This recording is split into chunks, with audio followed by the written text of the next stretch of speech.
Pemirsa, usai mendatangi kantor Majelis Desa Adat atau MDA Provinsi Bali pada 10 Desember lalu dan hingga kini belum mendapatkan tindak lanjut, prajuru dan warga Desa Adat Banyuasri Buleleng sepakat menggelar paruman adat. Paruman ini dilakukan untuk menentukan langkah selanjutnya terkait penegakan keabsahan prajuru adat yang telah ditetapkan melalui Paruman Agung Desa Adat Banyuasri, namun hingga kini belum juga memperoleh pengukuhan dan pengakuan dari MDA Provinsi Bali.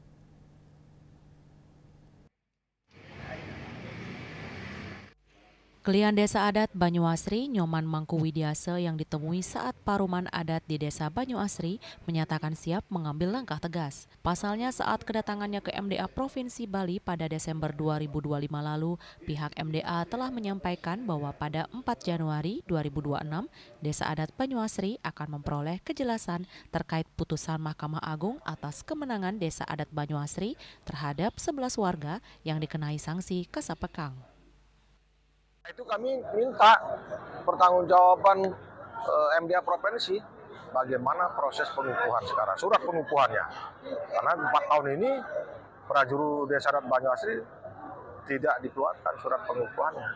Nah, dijanjikan pada saat audensi, kami minta sebelum tanggal 4, sebelum parumannya sudah ada kabar. Tapi sampai saat ini belum.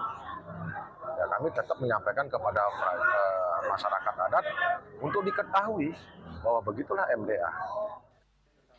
Mangku Widiase menambahkan tidak jelasnya pertanggungjawaban dari MDA Provinsi Bali menyebabkan selama 4 tahun terakhir Desa Adat Banyuasri tidak memiliki kepengurusan desa adat yang sah berdasarkan surat keputusan MDA Bali. Akibatnya bantuan keuangan khusus atau BKK Desa Adat sebesar 300 juta rupiah per tahun tidak dapat diterima. Meski demikian, Mangku Widiase menyebut Desa Adat Banyuasri tetap mampu membangun desa, melaksanakan upacara yatnya, membagikan sembako secara gratis kepada seluruh kerama adat, serta memberikan beasiswa kepada siswa kurang mampu yang seluruhnya dilakukan secara swadaya dari dana desa adat yang disimpan di LPD milik Desa Adat Banyuasri.